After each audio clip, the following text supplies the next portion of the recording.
E aí, tudo bom? Bom, gente, estamos aqui em mais um podcast no nosso canal aqui da Companhia Rema.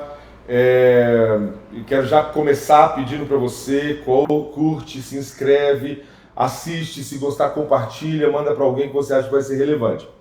A gente vai ter um papo agora muito especial. Hoje eu estou aqui com dois missionários. Estou com a missionária Fran e estou com o missionário Ruivo. O missionário Fran trabalha lá no Quênia, que é um dos países na África. E o missionário Ruivo, ele trabalha aqui na Amazônia.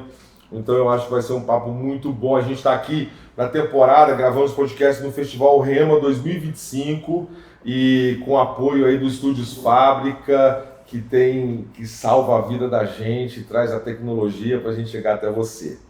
Gente, se apresenta. Fran, fala um pouquinho de você, dá um briefing assim da sua história e para o pessoal ir te conhecendo mais. Ok, meu nome é Franciane, né? Sou missionária no Quênia há quase 10 anos. É isso que eu ia perguntar, quanto tempo? Há quase 10 anos.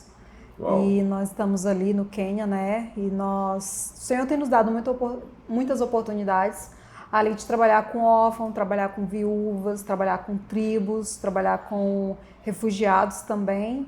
E nós estamos ali, né, cumprindo o ID do Senhor ali nos povos não alcançados do Quênia. Muito bom. Ruivo, e você? Ruivo, mas vem o Hércules primeiro, né? Hércules Ruivo. Ele não é ruivo, tá? Ruivo é sobrenome, viu, gente? E então, nós estamos ali na Amazônia há pouco tempo, 2 anos.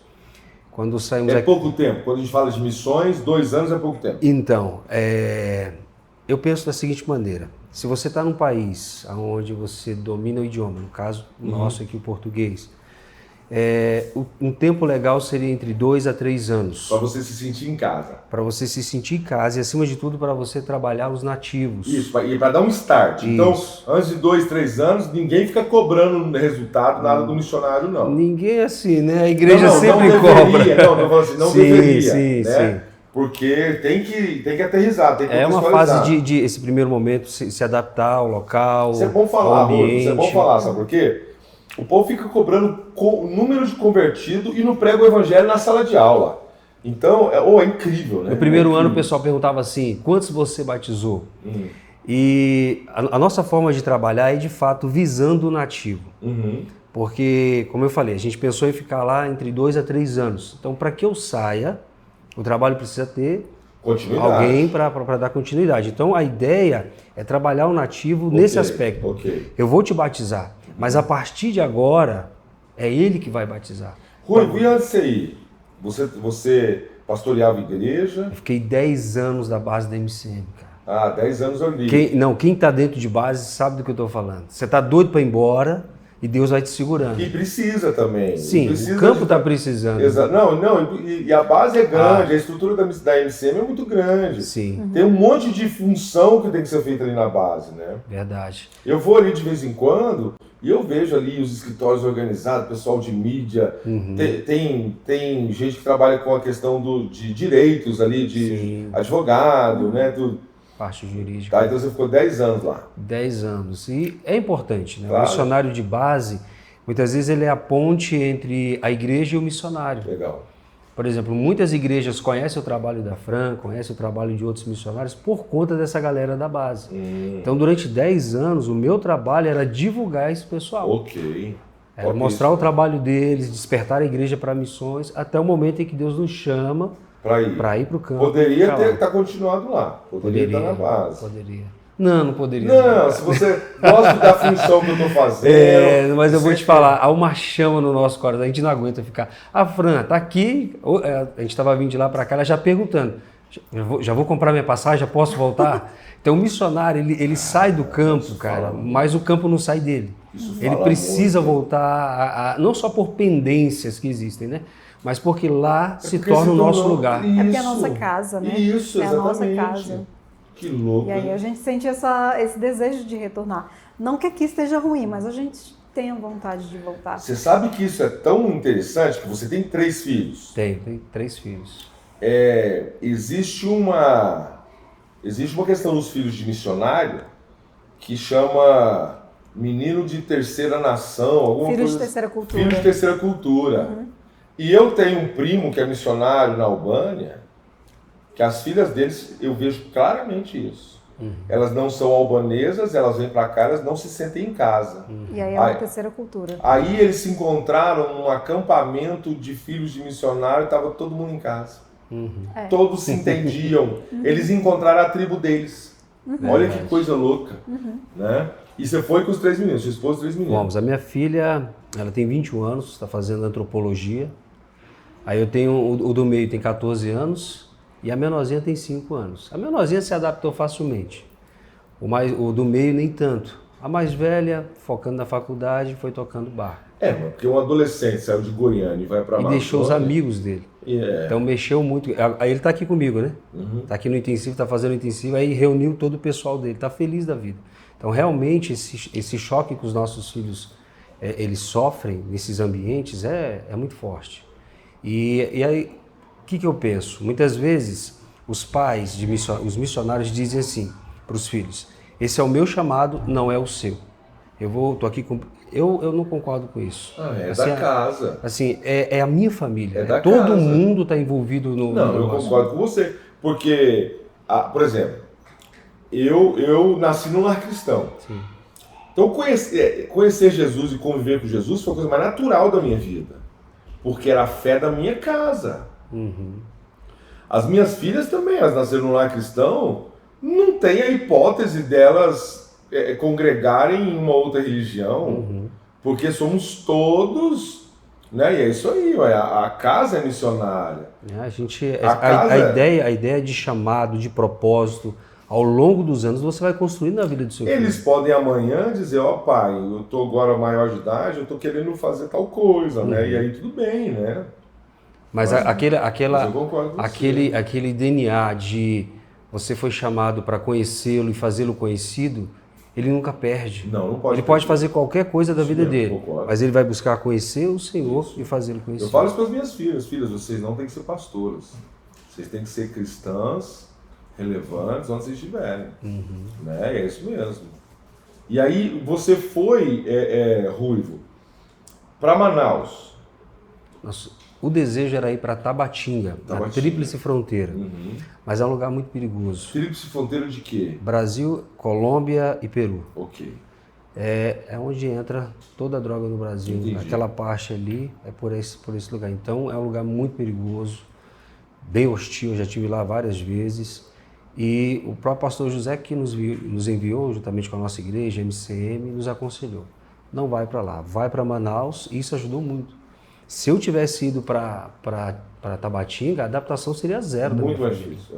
Então, de Manaus a gente vai para tribos. Para várias tribos, pra comunidades cidades, ribeirinhas. A gente encontrou uma realidade interessante, Kiko, ali, que é o seguinte: a maioria das missões em Manaus, porque ali tem muita missão, muita ONG, muita coisa. E a própria Assembleia de Deus também é muito forte lá. Sim, a Assembleia, a igreja lá do Renê. Renê. Isso, só que... Tem ministérios grandes. Tem, sim, só que o que acontece? Existe uma missão lá que ela faz estudo da ação dessas missões, que é essa missão que eu falei, que é uma missão que trabalha com aviões. E eles falaram que a maioria das missões e das igrejas trabalham no raio de 300 quilômetros a partir de Manaus. Já ouvi falar isso também. O que é isso daqui? De carro, 300 quilômetros, você leva poucas horas. De barco, são um dia, 24 horas. Então, a maioria delas trabalha nessa concentrado bolha. Aí. Então, hoje, a gente conseguiu furar essa bolha. Nós conseguimos levar de Manaus, pessoas que nunca tinham ido para a aldeia, mais de 50 pastores. Que saíram de Manaus e começaram a ter a primeira experiência. Eu até brincava: cara, eu tive que vir do Goiás para tirar vocês daqui para levar para as aldeias. Do seu lugar, da sua casa. Do seu povo. Então, hoje a gente conseguiu furar essa bolha. Hoje a gente conseguiu ir mais longe. Nós temos uma base na cidade, próxima à cidade de Barreirinha. Aí já chegando quase no Pará. Você vê como a gente furou a bolha. Para chegar nessa base são 2 dias de viagem. Então, muitos pastores viveram essa experiência de ter o primeiro contato com indígena, né, com comunidades ribeirinhas isoladas, né, escondidas. Imagina você falar para uma pessoa, essa experiência eu falo para o pessoal: cara, você tem que viver isso. Olhar nos olhos da pessoa e perguntar: você sabe quem é Jesus? Para mim a melhor coisa é a pessoa falar não. E tem. Não tem. E tem. A pessoa vê, não sei quem é. Cara, é a melhor coisa do mundo. Você vai falar de Jesus numa empolgação, que não adianta a unção que você tem no culto. Não se compara com esse momento de você comunicar Jesus pela primeira vez. Ô Fran, e uma frase dessa lá no Quênia, você já ouviu falar de Jesus? Como que ela é respondida? Como o Quênia ele é considerado um país cristão... Eu sei, por causa da Inglaterra. Sim, e aí aonde você vai, que você pergunta para as pessoas, do you know Jesus? Você conhece Jesus? Eles vão dizer assim, sim, eu conheço. E aí você pergunta assim, você é cristão? E eles sempre vão responder sim. É igual um católico aqui no Brasil? Exatamente. E no passado, né? Porque hoje tá cheio de crente não praticante também, né? É aquela coisa, eu costumo comparar assim, é como se tivesse um barco passando, onde vocês estão indo? Eu sou crente, estou indo nesse barco. Peraí que eu vou também. E aí ele vai, mas não sabe para onde está indo, não sabe de nada. Não tem zero vida com Deus, zero vida com a palavra. Caráter. Então a gente trabalha muito a questão do discipulado. Porque se você... e tem um outro agravante, que se você chega numa tribo e ela está com fome, você fala assim, eu sou cristã, eu gostaria de falar de Jesus para você. Claro, seja bem-vinda. Venha mesmo, a gente precisa ouvir falar de Jesus. Mas se eu sair dali e vier o católico, vier o espírita, então eles sempre vão receber... Porque ela sabe que junto vai chegar um donativo. Vai chegar um donativo, vai chegar um alimento que eles estão precisando. Eu já vivi isso, mas aqui em Goiânia mesmo, né? Aqui em Goiânia, antigamente, tinha ainda umas invasões, tal. Goiânia, ela culturalmente, os prefeitos não deixam isso crescer muito, eles fazem loteamentos e construções, né? E eu lembro uma vez que a gente pegou ali perto da pecuária e a gente foi dar comida, leite, cesta básica. E eu tava conversando com um cara lá e ele falou assim, pastor, muito legal. Vou te falar, hein? Vou te falar um negócio. Não vem terça-feira aqui. Eu falei, por que não? Porque terça-feira é o dia dos espíritas. Vai chocar. Eu acho que ele estava quase fazendo uma escala. E é isso aí, né? É isso que acontece mesmo. E vão falar o quê? Eles não estão precisando de alimento? As crianças estão precisando de roupa? Tem mais que ajustar o calendário mesmo. E você? Agora, eu quero fazer uma pergunta anterior a isso. Eu acho que é uma pergunta que é importante os dois falarem separadamente, assim como foi. O Ruivo, como você conheceu Jesus e como que foi a experiência do chamado missionário? Se é que teve, porque também não precisa ter. Porque se a gente lê a Bíblia, todo mundo tinha que virar um missionário, né? Não precisava de uma experiência sobrenatural. Eu acho que Deus dá uma experiência sobrenatural porque a gente não está...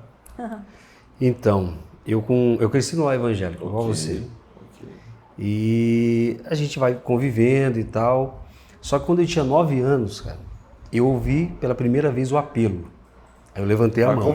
Para conversão. Aí levantei a mão. Até porque Deus não tem neto, né? Pois é, precisava, né? O processo é esse. Levantei a mão, tudo bonitinho, oraram por mim e tal. Aí eu falei para minha mãe, eu quero ser batizado. Ela, não, meu filho, é só com 12 anos. Igreja Batista e tal, só com 12 anos. Não é Igreja Batista, mãe, não. É todas as igrejas, agora tudo. No mês seguinte, o pastor fez o apelo de novo, eu levantei a minha mão. A minha mãe abaixou a minha filha, é só uma vez. Mãe, mas eu tô sentindo de levantar a mão. Ela, entendeu? Tá. Cara, todo culto que o pastor fazia o apelo, minha mãe disse que foram mais de 5 vezes.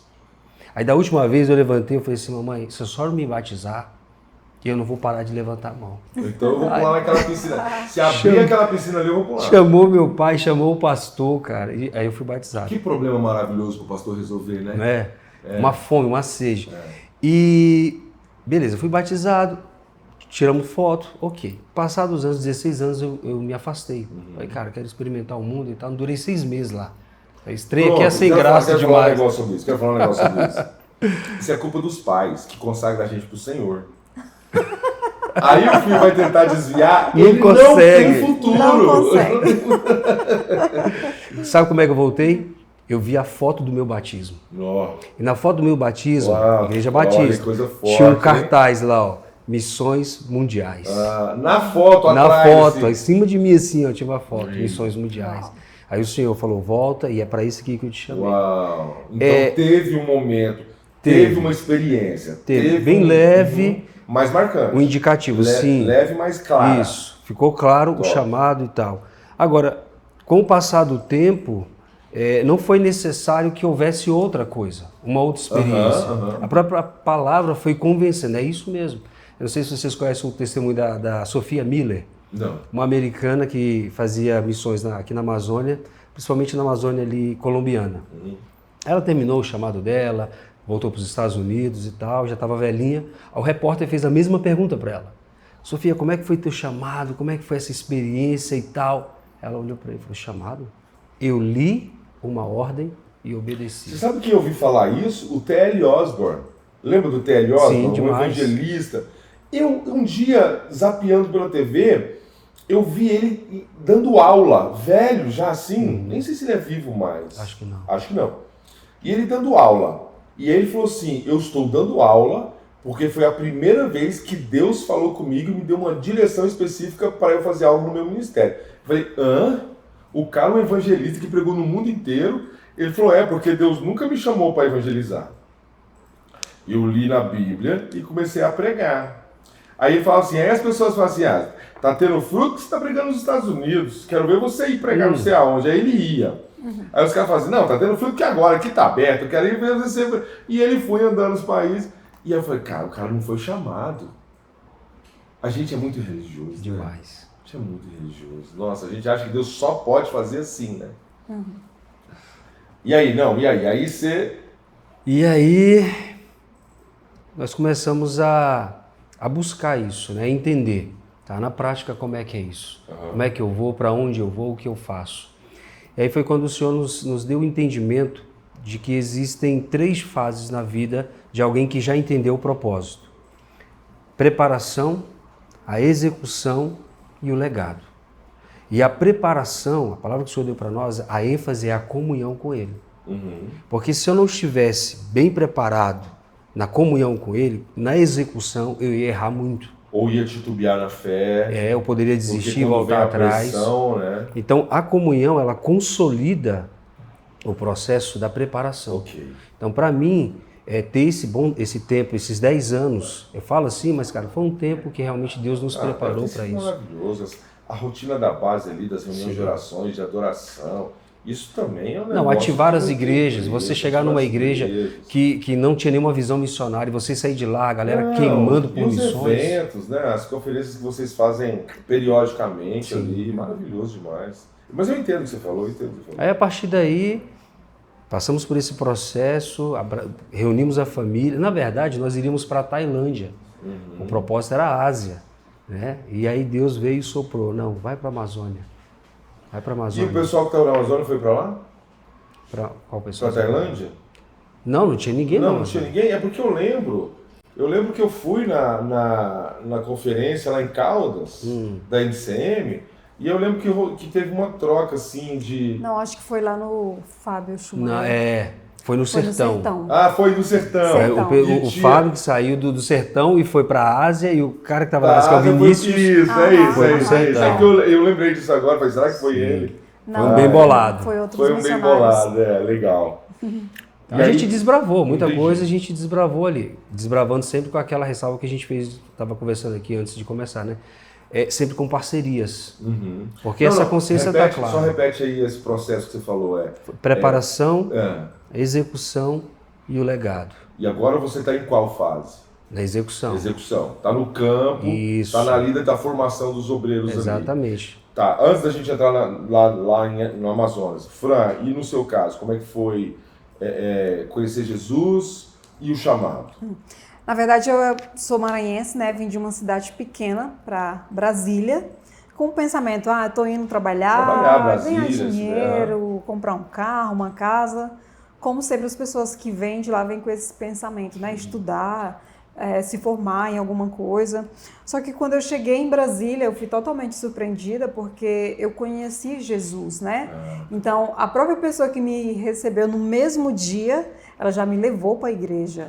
Só que assim, ela ficava todos os cultos, você tem que aceitar Jesus. Olha, hoje é o seu dia, você precisa tomar essa decisão. Só que aquilo eu achava muito chato. Eu falei assim, nossa, ela não me deixa. Pressão. Mas um dia, eu lembro que eu cheguei na igreja e aquele dia eu fui muito ministrada pelo Espírito Santo, né? E naquele dia eu comecei a chorar. Parecia assim que o pastor estava contando a minha vida ali, fazendo aquele apelo. Ô, Fran, deixa eu te contar. A gente ouve tanto isso. Não, o dia que eu fui na igreja parece que era só pra mim. É incrível isso, Parecia né? que era só pra mim. Aí o que eu pensei, hoje quando ela vier, eu entrego a minha vida pra Jesus. Só que naquele dia ela não foi. Não. Aquele dia ela não foi, mas quando ele fez o apelo, Você eu foi. fui e entreguei minha vida pra Jesus. Quando eu olhei, ela estava bem aqui do meu lado. Olha. Ganhei a aposta, porque já devia estar um bolão, né? Rolando assim. Eu sabia que você ia tomar essa decisão. Legal. E ali eu tive um processo, né, uma caminhada com Jesus e também saí um tempo, né, fui experimentar coisas do mundo, vi que lá não tem nada de interessante. E aí depois eu retornei. E aí eu tive o meu primeiro contato com a MCM, eles fizeram um congresso na nossa igreja. E o pessoal começaram a falar, começaram a vender os materiais lá na nossa igreja. Aí eles divulgaram o intensivo, a importância, né, do missionário de base, ir nas igrejas locais para divulgar, né, aquilo que é feito ali.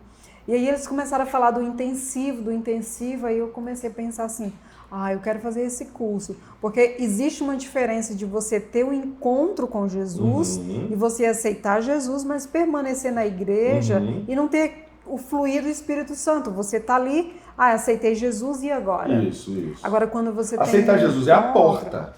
Né? Agora vem todo o processo da fé, do amadurecimento, de conhecer Jesus. Né? Então, quando eu aceitei Jesus, eu não tive esse encontro, né, que transforma realmente. Eu ia para as igrejas, em todas as reuniões eu estava presente, mas eu sentia que tinha algo mais.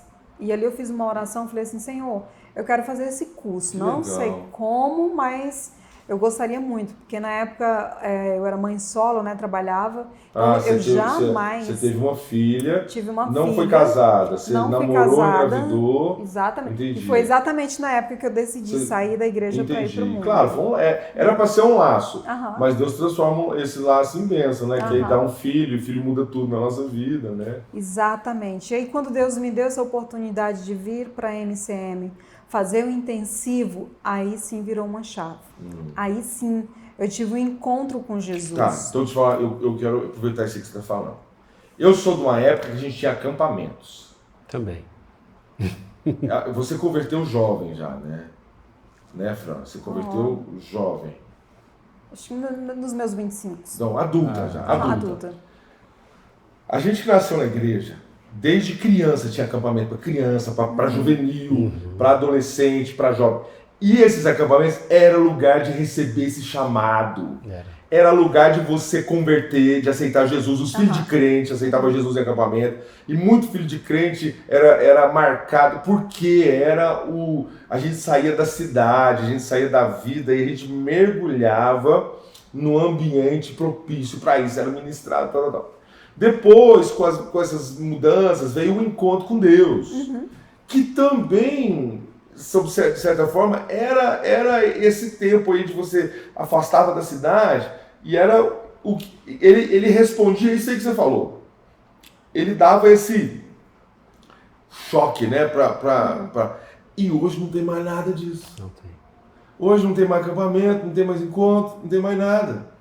Entendeu? Então depois a gente fala, a geração não responde, mas também a gente parou de fazer as coisas que funcionavam. De criar esse ambiente para que eles pudessem responder. Rapaz, se o menino ficar na cidade, ele vai ficar no Netflix. Ele não vai ouvir Deus não, entendeu? Então tá aí, você é pastor aí que tá ouvindo, você é líder de jovens, pensa nisso, faz acampamento, volta a gerar esse ambiente profético. Rapaz, a minha vida foi transformada em acampamento. De duas maneiras completamente distintas. A primeira maneira, nós éramos crentes de igreja histórica, tradicional. Meu pai foi cheio do Espírito Santo. Diferente, né? Geralmente a mãe, né?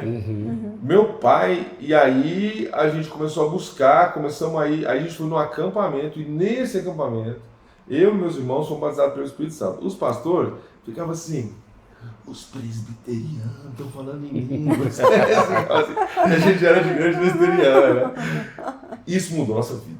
Isso mudou nossa vida. Eu sempre fui crente, eu nunca me desviei e tal. Mas a minha vida mudou quando num acampamento eu fui cheio de Espírito. Uau. Gente, pô, a gente precisa pensar nisso. A Fran falou do intensivo. Assim, o peso espiritual que o intensivo traz. Alguns jovens ali, cara, eles querem, alguns já ficam para a escola. Olha isso. Alguns terminam Já tá os 21 dias. mordendo a trave, né? Já tá só ali. liga para a família, manda roupa para mim. Eu vou ficar Olha aqui. isso. Então, esse ambiente, o pastor Zé ele fala o seguinte, eu vou falar que pode escandalizar, mas ele fala que as missões, as bases missionárias, elas são um mal necessário. Elas não deveriam existir se a igreja conseguisse proporcionar isso. Mas é Desde a diferente. preparação, o ambiente para poder enviar. Como ela não consegue... Não, eu não consigo enxergar isso na igreja. As igrejas hoje trabalham para ela, assim, para a organização da igreja, né? Fran, e aí, beleza, a gente interrompeu você. Aí você veio pro intensivo. Aí vim pro intensivo e teve um momento assim que o pastor José falou assim, eu quero que você vai orar por um irmão, uma irmã, mulher com mulher, mas eu não quero que você ore por a pessoa que você está com ela todos os dias. Eu quero que você procure uma pessoa diferente. Só que naquele dia eu não senti vontade de orar por ninguém. Eu quis ficar quietinha lá no meu canto, mas veio uma pessoa e começou a orar por mim. E ali no que aquela pessoa começou a orar, ela começou a liberar assim, Deus vai te levar para um lugar que você jamais imaginou que você iria. Você vai pregar para um povo que você jamais imaginou que você... Porque eu olhava para minha condição mãe e só pensava assim, jamais, como? Estou desqualificada para certas coisas, né? Aí teve um outro momento que começaram a entregar bandeiras, parecia assim, que eles entregavam para quem estava do lado esquerdo, do lado direito, mas para mim não via uma bandeira. E eu falava assim, tá vendo? Como, gente, que eu vou para as nações? Nunca, isso não é para mim. Então eu olhava muito para a minha condição atual. Só que em uma outra conferência na MCM, eu recebi uma outra palavra. Era como se Deus estivesse me mostrando ali os processos, né? E Deus, de maneira diferente. De maneira Você não foi diferente. recebendo igual todo mundo ele estava recebendo, né? E aí Deus falou assim para mim, usou uma pessoa e falou assim, Deus vai te levar para as nações, só que você não vai sozinha, você vai casada. E aí eu já... Fiquei assim, casada, agora foi que o negócio... Agora que agora esse que profeta errou feio. Se tava difícil, será que agora vai mesmo? Aí eu falei assim, agora foi que o negócio ficou difícil mesmo, né? E o Francisco, ele era um missionário da nossa igreja e nós ainda não tínhamos tido contato. Então ele sempre estava no campo missionário, eu tinha chegado, sabia que tinha um missionário, só que quando eu voltei para a igreja local, aí nós começamos a conversar e ele queria saber como é que foi a sua experiência do intensivo. Estou perguntando porque eu oro muito para Deus levantar novos missionários na minha igreja, então gostaria de te ouvir. E ali eu comecei... Sem nada. Não existia nada. E ali a gente começou a conversar, a trocar essas informações. E aí depois a conversa começou a ficar mais intensa. E aí depois ele falou assim, que queria orar comigo, né? Para saber uma confirmação se era de Deus, porque ele estava com um sentimento no coração dele. Eu falei assim, como assim, gente? Que cantada gospel diferente, né? Só que eu estava gostando ali daquela conversa. Só que eu fui me aconselhar com uma pessoa que é muito assim, cheia do Espírito Santo. E ela falou assim para mim, querida, então você vai parar de conversar com ele. Aí eu, como assim? Ela falou assim, eu tenho visto o seu crescimento espiritual desde quando você fez esse curso. E esse missionário, ele está no campo, então ele está focado lá no trabalho dele. Então a chance de vocês errarem é muito grande. Então vai orar, vai jejuar, vai buscar em Deus uma certeza para você não errar. Se for de Deus, Deus vai confirmar no coração da liderança de vocês. Não vai ser no coração de vocês. Aí eu não gostei muito do conselho, mas é um conselho pesado mesmo. E é um conselho que não é uma regra. Não é uma regra isso. Exatamente. Porque eu, por exemplo, eu não ia deixar ninguém escolher minha mulher para mim. Mas não estou dizendo que isso é errado, não. É porque Deus trabalha com cada um dentro daquilo que precisa ser com essa pessoa, né? Porque eu falo isso, porque tem igrejas que colocam regras para namoro, regras para não sei o quê, e a Bíblia fala que toda lei só serve para manifestar o pecado, né? Então, mas ok, eu acho que no caso de vocês tinha que ser assim, porque ele já era um missionário. Eu acho que ela quis dizer também no sentido assim, vocês estão indo de forma muito rápida, muito intensa, então assim, a chance de vocês se frustrarem lá na frente é muito visível. Não, eu acho que foi um bom conselho. Grande. E eu acho que ela foi muito corajosa. Eu acho. E eu obedeci, tá? Que parei legal. de conversar com ele, parei Deu de trocar, parei de trocar antes figurinha. Deu um fora gospel também, né? Fora gospel. Vou orar Estou sozinho. orando, exatamente. Mas olha só como que Deus faz, quando é de Deus, né? Ele viria, isso era no mês de maio, e ele viria no Brasil em dezembro. Aconteceu toda uma situação que ele veio no mês seguinte. Então, quando ele chegou no Brasil, que nós nos encontramos mesmo pessoalmente. Ah, vocês não se conheciam pessoalmente? Não, a gente se conhecia, mas depois que a gente começou a conversar dessa forma, foi a primeira vez. Tá. E aí, quando ele veio, ele falou assim, eu realmente estou gostando de você e eu quero casar com você. Eu falei assim, meu Deus.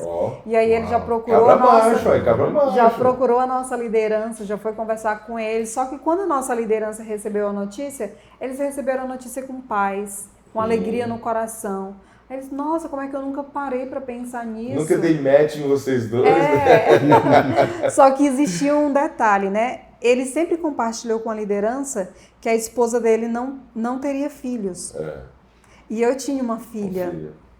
E aí ficou esse ponto de interrogação, né? E agora? Só que o que a gente não sabia é que o Francisco não podia ter filho. Ele não sabia disso. E aí, como a Anne não teve esse contato, né, que a minha filha não teve esse contato com o pai dela, então quando nós casamos, ali o Francisco foi o pai dela. Que ela precisava e ela chamava ele de pai. Ela redimiu a esterilidade dele.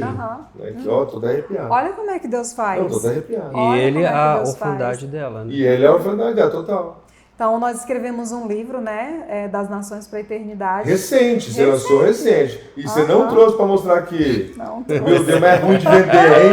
É ruim de vender. Missionário para vender é terrível. Nossa, por isso que precisa desse pastor na base, indo nas igrejas para vender o material. Então tá, peraí, como é que chama o livro? Das Nações para a Eternidade. E como é que o pessoal, se quiser comprar... É só entrar no site da MCM Loja. MCM, a loja. Ok. Ou me procura no Instagram que a gente dá um jeito do gente, chegar para quem não até conhece você. a história da Fran, é das Nações da Eternidade, porque há 1 ano e 6 meses. E 6 meses o Francisco faleceu lá no Quênia, né? De uma maneira muito dolorida, mas ele teve uma experiência anterior, que ele teve Viu o céu. ele teve um arrebatamento, assim, e a história é linda. Agora eu vou fazendo a propaganda do livro, né? Então, e se você não viveu isso, porque a notícia da morte do Francisco reverberou no Brasil inteiro. Assim, claro que em outras nações, mas aqui, eu estava aqui no festival e eu comentei, não, a missionária Fran veio aqui. Aí alguém falou, Fran é aquela que veio no passado, que vocês carregaram ela. Parece que esse negócio foi bem forte mesmo, né, Fran? Foi. E aí tinha umas pessoas ouvindo assim, falei, é isso mesmo. Aí o cara falou assim, é do missionário que morreu. Todo mundo soube. Na época eu ia a algumas igrejas, tava todo mundo orando. Igrejas que não tinha nada a ver, assim, foi muito... Foi muito forte. É porque o Francisco também, a gente não dava conta de falar mal dele, não. Não, é sério, tem gente que a gente dá conta de falar mal. Mas o Francisco não dava conta, não. Mas o Francisco também, ele é algo que aconteceu, a vida dele, a morte dele, é algo que mexeu com o Brasil. Por quê? Porque qual foi a última vez que você ouviu falar de um missionário brasileiro que perdeu a vida nas nações? É verdade. Então havia anos que a gente não ouvia falar disso. É verdade. Então Francisco veio para trazer um despertamento para muita gente. Muita gente se despertou para missões por causa da vida do Francisco. E aí você conta essa história no livro? Sim, e aí dentro do livro tem um capítulo que a Anne escreveu, né? Que ela conta a experiência dela. A perspectiva dela. Exatamente. Que legal. Sacada boa, hein? Nossa.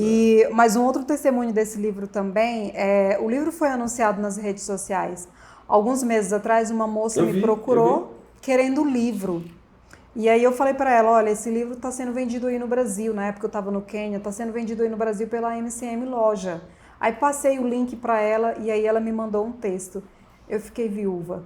Meu marido morreu de acidente. Uau. E eu conheci a MCM, achei o seu podcast no YouTube e eu queria muito comprar esse livro e eu vou fazer um intensivo.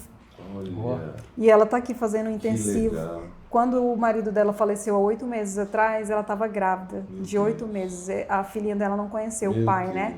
E ela veio sozinha com a filhinha de 7 meses. Está lá fazendo um intensivo, né?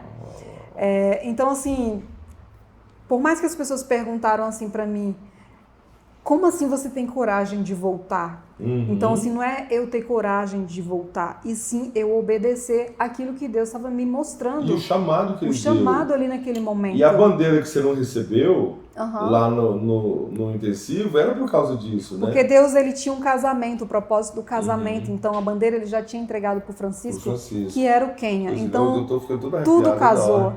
Tudo foi desenhado por Deus, então tudo se encaixou no tempo certo, da forma correta. E o modelo que Deus fez com ela não é vou dizer assim, um modelo tradicional. Não é. A maioria faz um caminho. O caminho que Deus fez com ela foi completamente diferente. Então, assim, me deu de presente ele por 10 anos, né? E nós tivemos, assim, um casamento onde o padrão, assim, foi muito alto mesmo. E eu sou muito feliz, sou muito grata. Nunca abri a boca para murmurar e nem questionar Deus para nada. Porque se Deus... Quando as pessoas falam assim, nossa, mas você está aí fazendo tudo isso e olha o que aconteceu com você, eu já olho por outra ótica. Quantas esposas de pastor, quantas esposas de missionário nós não temos? E Deus foi lá no meio de tantas esposas, ele falou assim, quero essa aqui, ó, para passar por essa situação aqui, porque quando ela passar por essa situação aqui, muitas pessoas serão despertadas, serão levantadas e muitas até irão para o campo missionário através dessa história. Entendeu? Então, eu sabia que eu precisava ficar de pé para que outras pessoas ficassem de pé. Entendeu? Então, nunca abri a boca para murmurar e nem questionar a Deus. Quem sou eu para perguntar para ele se ele é o autor da vida, é ele que dá, ele tira. Então, assim, eu entendi claramente que Deus me fez viúva no campo missionário para cuidar de outras viúvas. E a gente tem visto o que tem acontecido ali no Quênia depois disso, né? O avanço ali do trabalho... É inexplicável, É inexplicável. É inexplicável a mudança, assim, que quando você voltou para lá, né? E o respeito das pessoas, quando me olham e falam assim, você voltou... Bate continência, né? Eu não teria essa coragem. Eu estaria, talvez, prostrada até agora. Entendeu? Concordo. Então, assim, as próprias viúvas, né? Elas olham para mim e falam assim, se você foi capaz de abrir mão da sua vida lá para voltar e cuidar da gente novamente, Deus tem um propósito muito grande na sua vida. E o trabalho com viúvas só tem crescido cada vez mais. Só que eu tenho entendido que esse trabalho com viúvas, ele não está só no Quênia, né? Como essa moça mesmo me achou pelas redes sociais, né? E está aqui fazendo um intensivo. Então, essa história aí, ela está ajudando muitas outras viúvas também a se reposicionarem. Top. O Ruivo, agora voltando lá, você comentou com a gente, acho que antes da gente começar aqui, que hoje vocês entendem que vocês estão lá na Amazônia para treinar os nativos, para eles darem continuidade no processo de evangelismo, né? Exatamente. É isso. Hoje nós temos um pastor, quando nós chegamos lá, boa parte da Amazônia, ela foi evangelizada pelos americanos. Certo. Os americanos me perdoem, mas é aquela corrida, eles passam correndo falando de Jesus muito rápido. Não há um discipulado.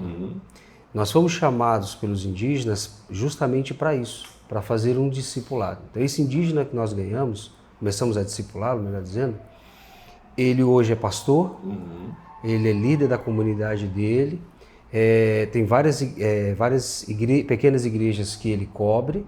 A última mensagem que eu recebi dele, pastor, fomos num culto aqui agora, ganhamos 16 almas para Jesus. Que legal. Na hora, eu pensei assim, eu já sou desnecessário. Olha aí. Eu posso ir embora, eu posso avançar, eu posso ir para outro lugar. Por quê? Porque o cara entendeu, o cara realmente se converteu, vai dar continuidade. Essa segurança que o missionário precisa ter para poder partir. Agora, em contrapartida, muitas vezes o missionário, ele quer ficar no lugar muito tempo. Muito. Às vezes não é por conta de muito trabalho.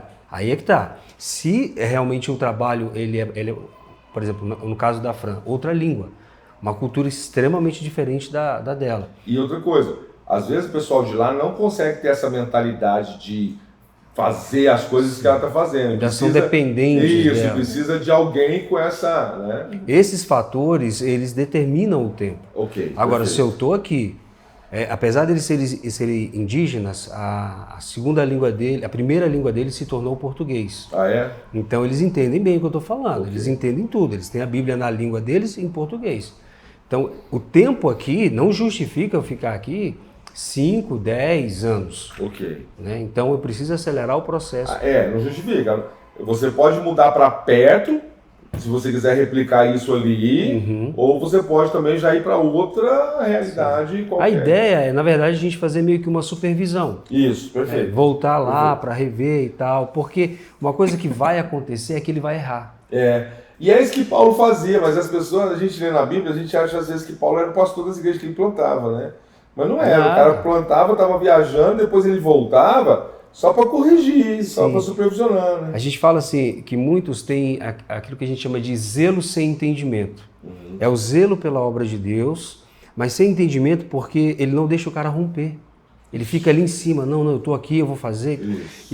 E o obreiro, ele vai errar, ele precisa errar. E além de tudo, eu acho que esse zelo aí, esse entendimento, você mata a cultura local. E começa sem querer a estabelecer a sua cultura ali dentro. Cara, eu já cheguei em aldeia que eu vi indígena de terno e gravata. Olha isso, irmão, olha isso. É para acabar isso aí. Eu me lembro numa um outro lugar que a gente foi, e eu levei um pastor de uma igreja bem tradicional, né? E aí a gente foi fazer a ceia. E esse grupo indígena, que é o povo Sateré-Maué, está escrito na Bíblia deles, lá não está escrito vinho, está escrito sapó. É uma bebida que eles fazem com o fruto do guaraná. E tapioca. Sensacional. Sapó e o vinho é sapó e tapioca. Aí o pastor que foi comigo, cara, ele olhou para aquilo e falou assim, rapaz, a próxima vez que eu voltar, você deixa eu trazer suco e pão? Eu falei, deixo nada. Olha, isso tá louco. Aí eu mostrei na Bíblia deles. Tá aqui, cara, é sapó. A pessoa que traduziu entendeu a cultura, entendeu a importância desses elementos, porque o sapó para eles, olha, isso é o evangelho eterno, a gente fala, né? Que é Deus escondido na cultura. O sapó para eles é uma bebida que gera sabedoria. Então, quem traduziu pegou aquilo que é sabedoria para eles e colocou como o sangue de Jesus. Aí esse pastor ficou meio bravo comigo, eu falei, você vai trazer não, cara. Você vai estragar a situação que Jesus já está fazendo. Um dia eu vi o pessoal dizendo que aquele corinho, alvo mais que a neve, eles traduziram para cantar nos hinos, alvo mais que o coco. Porque vai cantar neve na tribo. Não tem como. Sabe o que é isso? Quando a gente vai falar de reino para as crianças, a gente não pode usar a expressão reino, porque as crianças vão ficar assim, o que é um rei, né? O que é um reino? As ruas de ouro. O que é ouro? Eles não sabem o que é ouro. E aí? Entendeu? Às vezes eu uso a minha aliança, quando eu usava, né? Como exemplo, né? Esse é ouro. Aí eles, mas e reino? Como você vai explicar sobre reino para uma criança que tá presa ali só naquela tribo que não tem acesso a nada. Não tem televisão, não tem rádio, não tem nada. Como você vai falar? Então você tem que procurar as palavras mais fáceis para que você consiga transmitir a mensagem para eles. Esse pastor virou para mim, aliás, ele foi pregar. E que é o Jesus fazia, olha os lírios do campo. Sim. Aquilo que era comum para eles. É isso aí que Jesus estava fazendo. Ele virou e falou assim, ele estava ministrando, falou, não, porque a palavra de Deus, ele é bem peteca assim, né? A palavra de Deus é mais cortante do que uma espada de 2 gumes. Aí eu olhei para a cara do pessoal, funcionou. Já notou. No outro dia, a gente sentou, o líder da aldeia estava lá, nessa etnia ele chamou de Tuxaua, o cacique, né? Eu perguntei ao Tuxaua, você sabe o que é uma espada? E o pastorzão que pregou do lado, né? Não. Sabe o que é como é que é? Gume? Ele falou, não. Aí eu olhei para o pastor e falei assim, se você diz que a palavra é como um teçado ou um facão que corta dos 2 lados, eles iam entender. E todas as vezes, falei para o pastor, que eles estivessem no campo, usando o facão, eles iam lembrar da tua palavra. Olha isso. Então, entrar na pedagogia, além da pregação, a pedagogia, a questão lúdica, isso aumentava, reverberava. Para esses povos tribais, o lúdico é o carro-chefe. É o carro-chefe, sim. O teatro.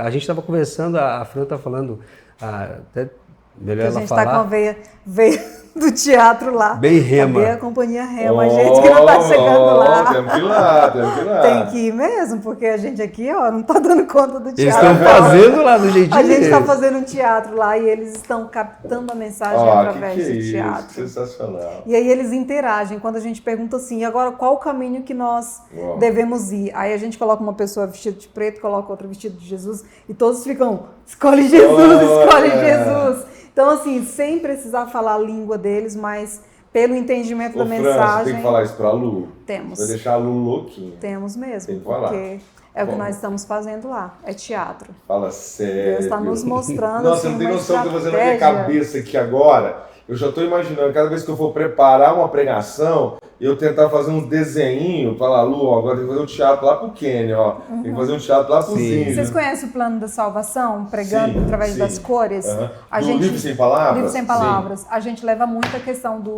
das cores para eles, né? Uhum. A gente não usa muito o preto. Porque eles são negros. Sim, e aí eles podem entender. Aí quando vai Ok. falar da cor escura, eu apenas peço para eles fechar os olhos. O que é que vocês estão vendo? Nada. Quando a gente está no pecado, é a mesma Pronto, coisa. contexto de novo. Sabe o que Porque senão ele aconteceu? vai achar que o fato dele ser negro é errado.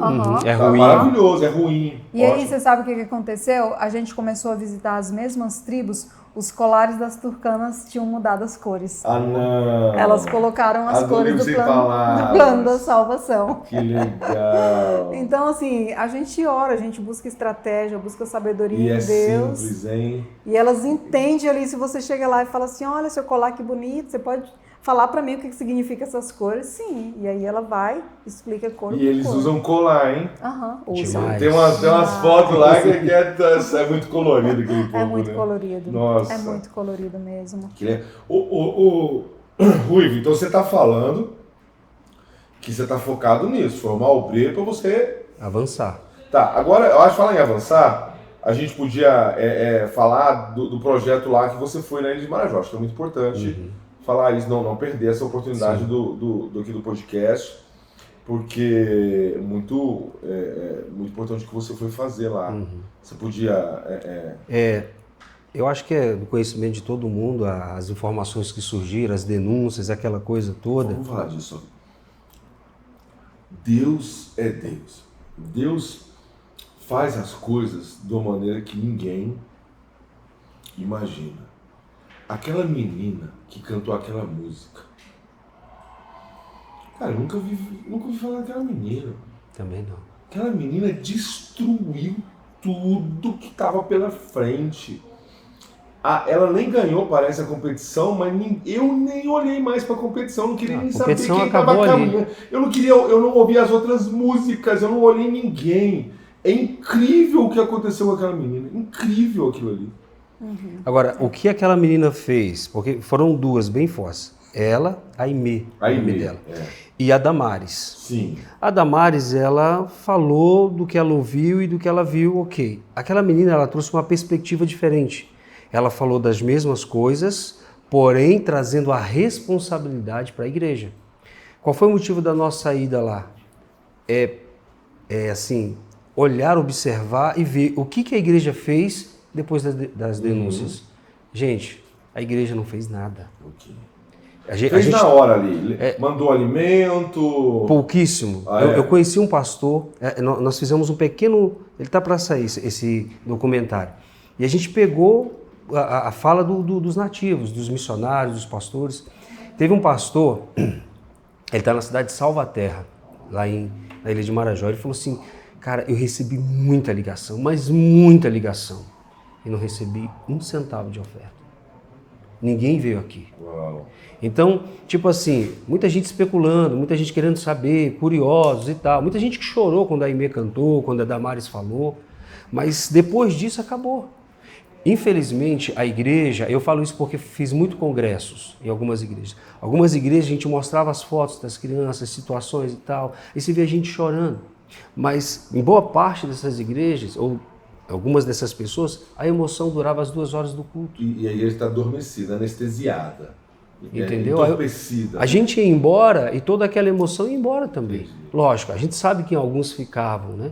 Mas, então foi o que a gente viu, uma igreja que não reagiu às denúncias sérias que foram feitas. A gente conseguiu constatar várias dessas denúncias lá. Tivemos reais, depoimentos de médicos, de enfermeiros, né? Policiais, pessoas que estão ali lidando com essa situação no dia a dia. Então, isso abalou muito. E quando nós estávamos para voltar, a gente foi dar o relatório para o nosso pastor, né, o pastor José. E aí, aí eu já tinha um sentimento no meu coração, Senhor, preciso fazer alguma coisa. Quando nós chegamos, ele falou assim, você se tornou responsável por aquilo que você viu. Uau. Então, a gente ouviu muita coisa, Mas quantos de nós se tornou responsável? Então vamos falar aqui isso aí. Eu sou uma igreja, recebo você lá, você joga na nossa cara esse documentário. E aí? O que a gente faz? A partir dessa denúncia que você trouxe, o que nós como igreja podemos fazer para ajudar lá? Tá.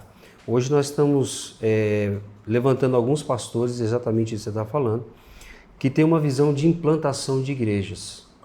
Mas não esse modelo tradicional nosso. Eu estou falando de pequenos grupos. Certo. Estou falando de uma coisa bem simples, que pode ser... Que não exige dinheiro. Que não exige muito dinheiro, que é fácil de ser aplicada e replicada por eles. E multiplicada. Entende? Então a ideia é ir de casa em casa.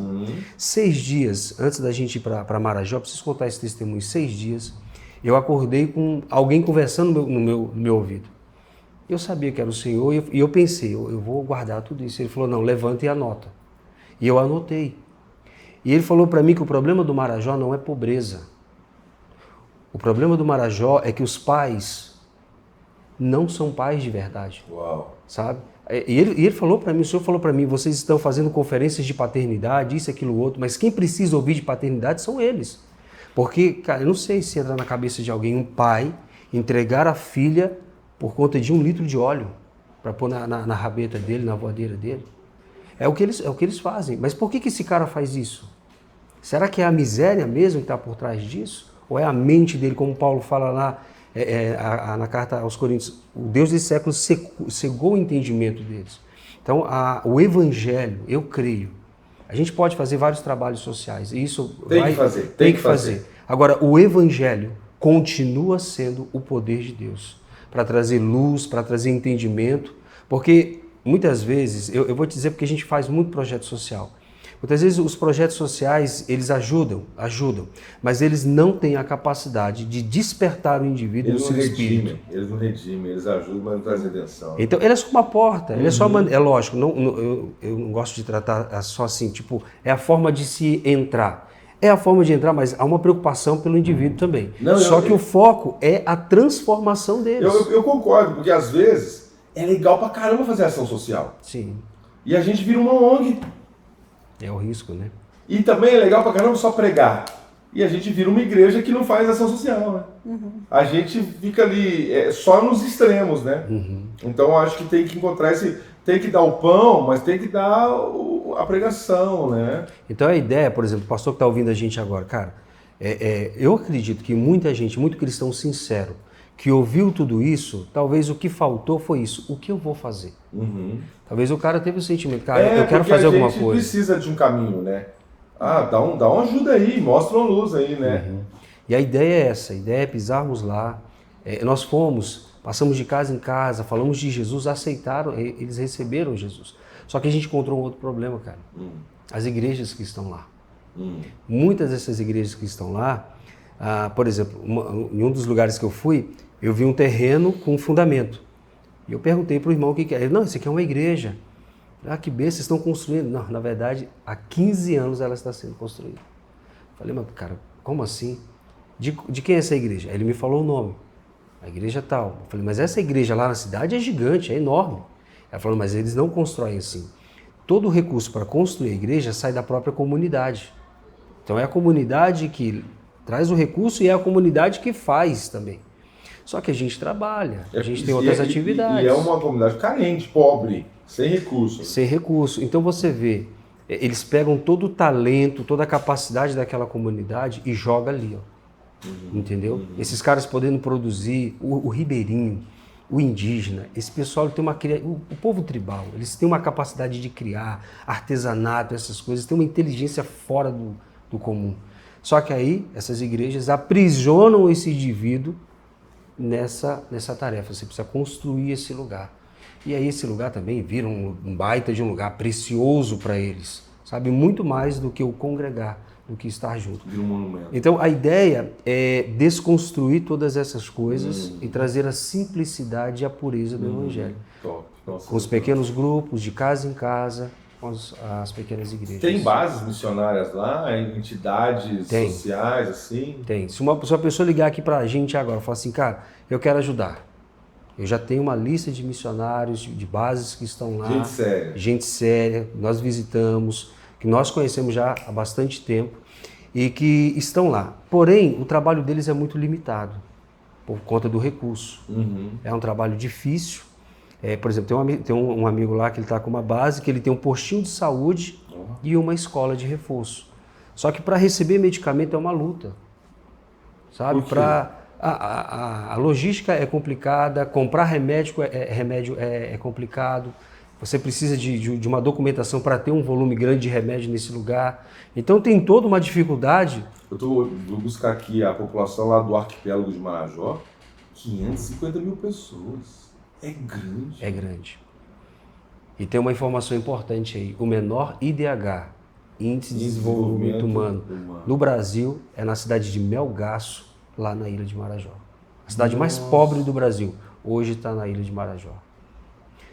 E são outras cidades, né, que a gente realmente pisou, vai continuar indo com o propósito de fazer isso. Agora, eu acredito... Deixa eu contar uma coisa. Quem está ouvindo a gente aqui, nós estamos no meio do Festival Rema. Ok? Aí veio o Ruivo há 2 dias aqui. 2 dias, né, Ruivo? Foi.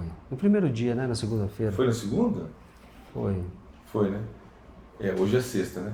É que eu tô perdido. Eu tô aqui dentro de um loop eterno, né? Então, você precisa respirar, sair um pouquinho daqui de dentro. Hein? Então, há 4 dias, o Ruivo vem aqui e dá uma breve palavra sobre isso. Foram 10 minutos e ele ali obedecendo, né? Obediente, o missionário. Ok, vou te contar, você não sabe. Então e foi embora. Daí me procura uma moça. Pastor, eu vim do Pará e tô na casa dos parentes aqui, mas é tão longe que eu não vou dar conta, pastor, de vir no evento pagando Uber. E eu falei, não, irmã. Eu falei, pastor... E aqui na igreja tem uns alojamentos. Né? Eu falei, eu vou ver se eu arrumo um alojamento para você. Aí eu liguei para a pastora Adriana, ela falou, não, tem uma vaga. Pode mandar ela vir. Eu falei, pode vir, traz suas coisas, você vai dormir na igreja. Aí eu liguei para a responsável do alojamento. Ela falou, pastor, não tem nem colchão no chão. Nossa. Aí eu virei para Lu, falei, Lu, vamos trazer ela para nossa casa. Ela falou, vamos. Aí eu falei para a irmã, pode trazer, tá tranquilo, já tá resolvido. Aí ela chegou aqui e ela falou, pastor, não tem lugar. Eu falei, não tem, você vai para nossa casa conosco. Aí a gente tá levando ela para casa, conversando com ela. Ela mora no Pará, mas ela é de Soure. Ela nasceu no arquipélago de Marajó. Aí eu tô aqui, né? Ai, Senhor, a minha formação presbiteriana não tá deixando eu ver esse sinal profético aí, não. Porque foi muito coincidência, né? Você vem, fala de Marajó e eu tô hospedando uma irmã de lá. Eu falei, cara, a gente tem que ir lá. Tem que ir lá. É verdade. É muito forte. E quando eu vi a pastora Luciana falar de uma... que é o de Ruth... O espetáculo é a história de Ruth. Gente, é a história é a história de muitas daquelas meninas. Entende? Ela tá ali, jogada à própria sorte, e Jesus vai lá e resgata ela. E não, vou te falar, o Remo apresentou Ruth lá no Quênia. Foi lá nas Agora é Marajó. Agora é Marajó. Imagina um espetáculo como esse em praça pública. Gente do céu. Rapaz. Eu já tô sonhando com Deus isso. Do céu. Nós também. Tem meses que nós estamos conversando sobre isso. E no dia que você falou comigo, eu já joguei para eles. Falei, galera, bota isso aqui no coração. E lá em Marajó. Mas é... gente, tem coisa demais para fazer, gente. Vamos trabalhar pro Senhor. Tem muita coisa. Nossa, eu fiquei louco, cara. Tipo, você veio e falou e aquilo fica reverberando no coração. De repente eu tô hospedando a menina de lá e ela contando as histórias. Eu falei, meu Deus, que doideira. Ele preparou tudo, né? Não é? Nossa, maravilha. Meu Deus do céu. E aí, sabe o que eu tenho aprendido sobre missões? Não importa onde. Porque Jesus não morreu por lugares, né? Ele morreu por pessoas. Verdade. Não importa onde, importa quem. Né? E é isso que eu tô vendo. Tá lá a Fran, realizada no Quênia. Feliz. Tinha tudo para não estar lá de novo. É verdade. O que é verdade, Fran? Fran, a gente que está de fora, viu a sua dor, a sua perda, a sua luta. Na boa, assim, a gente pensa, quando a Fran chegar, vou conversar com ela, falar para ela, Calma, né? Calmar. E se ela dissesse assim, eu não vou voltar, a gente ia entender. Total. Não, a gente ia concordar. Sim. Falar isso mesmo, você tá certo, também não voltaria. Mas daí ela aqui falando de lá, como se é lá e acabou, né? É maravilhoso. Esse é só o Espírito Santo. E naquela época também muitas pessoas chegaram, né? E a própria história dessa moça que gravou essa música e muitas pessoas se moveram, ligaram, mas na hora do fazer mesmo, muitos ficam acomodados, né? E tudo isso que aconteceu no Quênia trouxe um ensinamento para nós, né? Trouxe um legado para nós. Então a gente olhar para uma pessoa que sempre falava, eu quero morrer, quero ficar lá, eu quero entregar minha vida para Jesus, fazendo o que eu estou fazendo, e aconteceu do jeitinho que ele falava, né? E aí muita gente, meu Deus, eu preciso fazer alguma coisa, E quando eu me posicionei falando, eu vou voltar, eu não vou parar, eu vou continuar. E aí muitas pessoas falaram assim para mim, mas as pessoas vão parar de ofertar na sua vida porque agora você é uma mulher à frente do ministério e tal, aquela coisa toda. E eu pensei assim, as pessoas podem parar de ofertar na minha vida, mas enquanto Deus for o meu provedor, para que eu vou ter medo, né? E assim a gente tem visto que tem acontecido. Porque você não recebe recursos das pessoas, você recebe do Senhor. É do Senhor. O Senhor usa pessoas. Então assim, as pessoas quando elas param de fazer aquilo que Deus está falando para elas fazerem, Deus vai sempre levantar outras pessoas para fazer. E isso tem acontecido. Isso tem acontecido. Não então, está faltando. Não temos falta. A gente tem desafios, né? Isso, não tem falta da manutenção. Mas sempre tem demandas que exigem recursos. Então, se você está aí ouvindo, falar, o que eu posso fazer? Chama Pix. Tá? 3 letras, vou dar uma palavra profética aqui para você, Pix. É verdade. Ou para a MCM, ou para as contas particulares, porque o pessoal da MCM dá essa liberdade, né? Eu pergunto isso uma vez, porque eu mesmo oferto para a MCM, né? Não dou oferta para nenhum missionário específico, mas também já demos especificamente. Mas chega lá. Esse é o mais importante. Exatamente, isso que é importante. Gente, eu quero mudar um pouco de assunto, porque o nosso tempo está acabando e eu vou fazer uma pergunta aqui. Vou fazer. Eu sou de uma geração, quando eu vim para Goiânia, eu tinha 18 anos. Goiânia, e acho que o Brasil, estava passando por um avivamento, início da década de 90. Derramar o Espírito, e um monte de jovem largando tudo para ser pastor, para servir o Senhor, e muitos missionários. Nós mesmos, da Luz pelos Paulos, mandamos missionário lá para Moçambique, para Peru, Continua tendo jovens dando a vida para servir o Senhor, ou diminuiu isso? E está indo mais gente mais madura, mais velha, às vezes casado, com filho. Vocês têm uma leitura disso? Vou falar do intensivo agora. Tá. O intensivo agora, 90% é jovem. É jovem. Mas isso estava sempre assim ou mudou? Tem vindo assim. Tem sido assim esses últimos anos, né? Muitos jovens. Eu recebo, acho que a Fama vai falar também, o pessoal que ela recebe lá, a gente recebe muitos jovens. Tá, então, muitos. Ok, mais uma janela. Pode ir lá para a Amazônia. Demais. Passar o quê? 15 dias, um 15 mês? dias, um mês. Tem lugar para dormir? Tem lugar. Tem um peixinho para comer, uma farinha para comer. Tem banheiro? Aí... Não. Nas aldeias? Não, aldeia não. Quando você vai para a aldeia, você está pensando no qualquer coisa pode... Mas vocês têm uma base para receber? Não, é exatamente isso. A nossa base é dentro da aldeia. Ok. Não, mas explica direito. Dorme em cama, dorme em barraca? Dorme em rede. Em rede. Toma banho gelado. Toma banho no rio. No Rio? Toma banho no rio. O banheiro, eles têm uma estrutura, né? Uma estruturazinha, aquele buraco no chão ali e tal. Mas é impressionante. Quando o evangelho chega no lugar, esse lugar é transformado mesmo.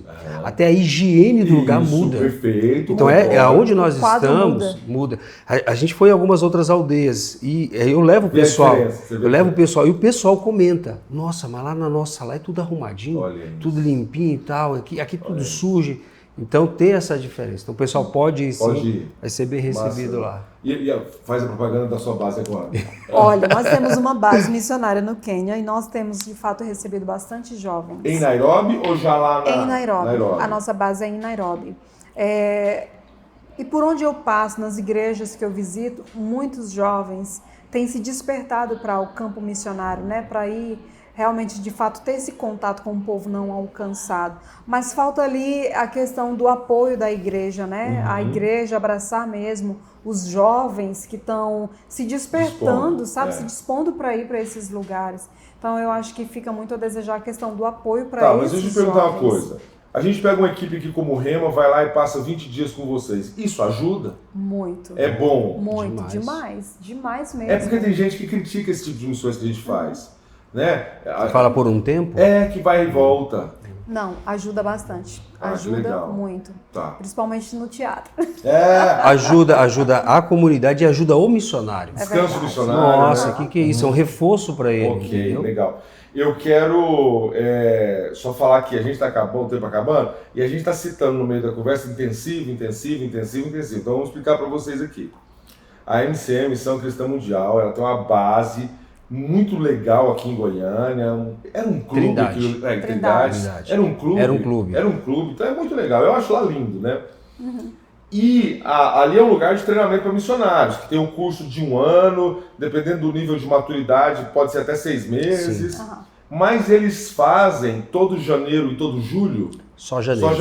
Um intensivo, que é 21 dias de pancadaria. 10 horas de ministração. 10 horas de ministração. Inclusive, eu vou ter o privilégio de ministrar semana que vem lá. Uau! Estou muito feliz de poder estar vivendo isso junto.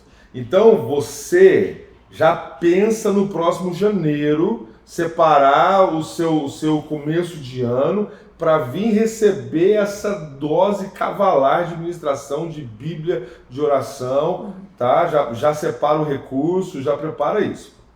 E eu quero falar uma outra coisa. Eu tenho 2 filhas adolescentes. E há alguns anos eu já tenho trabalhado na minha casa um negócio que se chama Gap Year. Que é o quê? Quando elas terminarem o ensino médio, eu não quero que elas vão para a faculdade. Eu quero que elas ofertem 1 ano para missões. Uau! Isso já é um acordo nosso. Cara, eu vivi isso. Eu saí daqui, a minha filha terminou o ensino médio, a gente foi para Manaus 1 ano. Olha aí. Só voltada para o trabalho missionário. Agora que ela começou a faculdade. Porque a faculdade é joia, é maravilhoso. Eu sou a favor de faculdade. Sou a favor. Mas, sob certo aspecto, você está meio que aprisionado ali 4 anos. 2 anos e meio, 5 anos, 6, depende do curso que você escolher. Então, esse gap year é muito importante, porque mais importante do que você entrar na faculdade, é você entrar na faculdade já sabendo quem você é, já sabendo qual é a sua vocação. Porque aí o seu curso é só para melhorar a sua instrumentabilidade. Então, eu quero estimular você, pai, a pensar nisso. Porque nós gastamos muito dinheiro com a educação dos nossos filhos e não estamos gastando dinheiro com a espiritualidade deles. É verdade. Então, pensa nesse ano missional aí. E sabe onde eu conheci isso? Numa família de milionários. Eu convivi no interior de São Paulo, a gente fazia um festival Rema lá, e tinha uns irmãos lá, eu não vou citar o nome, que eles são de uma empresa lá, que a empresa, ela é uma empresa enorme, e eles são riquíssimos, mas são crentes, piedosos, que é uma coisa constrangedora. E eu ficava assim, essas meninas aqui já tá com emprego aqui, né? Terminou a faculdade, a empresa que tem toda a área. E ele falou, não, pastor, os nossos filhos não vão trabalhar na empresa.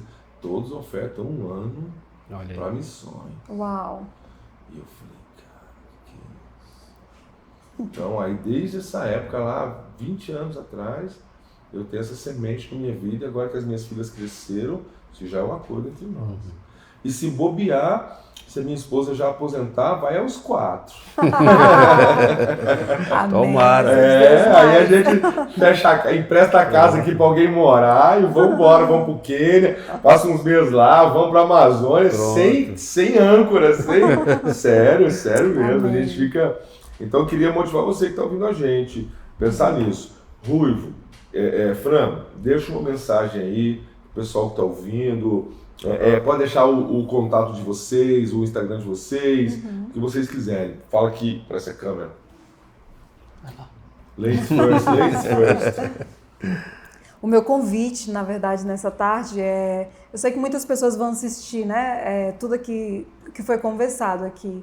E muitas vezes você está aí se perguntando assim, mas o que eu tenho, né? Para ir para o campo missionário? De que forma que eu posso servir no campo missionário? Lembra que no início da conversa eu compartilhei que quando eu estava lá no curso intensivo, eu, mãe sova, ir para as nações, e hoje eu estou nas nações. Porque não é na nossa força, né? É quando Deus ele nos chama, quando Ele dá ali uma direção para nós, é Ele que vai prover todas as coisas. É Ele que vai levantar os parceiros, Ele que vai levantar as ofertas. Então, o nosso papel é confiar em Deus. Então, assim, mas o que eu posso fazer no campo missionário? Então, de que forma que eu posso servir ao campo missionário? Hoje a gente tem uma necessidade muito grande de pessoas que trabalham aí no ramo da costura, no ramo da beleza, no ramo do teatro. De novo? Eu tô achando que ela tá... No ramo da música. Tá achando? E se de tudo você não fizer nada disso, mas você tem vai o lá amor... cozinhar, vai lá carregar a coisa. Você tem o amor no coração e você chega lá, você dá um abraço apertado em cada criança que nós estamos servindo ali, ele vai se sentir amado, isso é precioso demais. Então esse é o meu desafio para você, para que você saia do lugar de onde você está e comece a sonhar naquilo que Deus pode fazer através da sua vida. Amém. Amém? Eu acho que, continuando isso que a Fran falou, tem coisas que você vai ouvir e entender do reino de Deus quando você estiver no campo. É verdade. Quando Jesus fala que os campos estão brancos, ele estava em Samaria com os discípulos, e logo depois dele falar isso, uma multidão se aproxima com sede e fome de ouvi-lo. Então Jesus tirou de Jerusalém, tem coisas que você não vai ouvir em Jerusalém. Eu costumo dizer que existem experiências que você vai viver no seu quarto, só lá. Existem experiências que você vai viver na sua igreja local, só lá. E existem experiências que você só vai viver no campo missionário. Mas eu não sou missionário, não, mas todo cristão precisa pisar lá. Estou dizendo que você tem que ir para ficar. Tira um tempo. Uma coisa que eu te garanto que vai acontecer é que Deus vai falar com você. Sua vida não vai ser mais a mesma. Foi na Somália que Deus falou com o pastor José, que queria salvar a Somália. Então, se nós nos movermos em direção aos confins da terra, o Senhor vai falar conosco. E talvez Ele vai te dizer para você voltar e vai te dar um campo aonde você está. Mas o que é mais importante é que você se mova em direção aos confins da terra, porque o Senhor vai falar com você. Amém. Amém. Instagram? Meu Instagram, Franciane Barbosa. Franciane com Y ou com I? Franciane com E. Com E. Franciane Barbosa. Tá. Hércules Ruivo. Hércules Ruivo. Tudo junto. Muito bom, gente. Obrigado. Obrigado demais. Vocês são uma inspiração para nós, viu? Vocês são uma inspiração e a gente precisa disso. A igreja precisa disso. A igreja precisa dessas sementes de inspiração para ela manter viva. Eu acho que eu falo para os irmãos lá da igreja, eu falo, a oferta missionária é a redenção do dinheiro da igreja. Uau. Eu acho que para justificar, nós não podemos abrir mão de contribuir. Orar é o básico do básico, dar uma oferta é o mínimo, e ir é o que...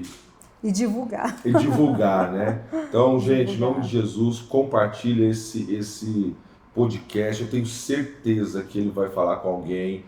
Deus abençoe sua vida. Obrigado, em nome de Jesus. Amém. Amém. Amém.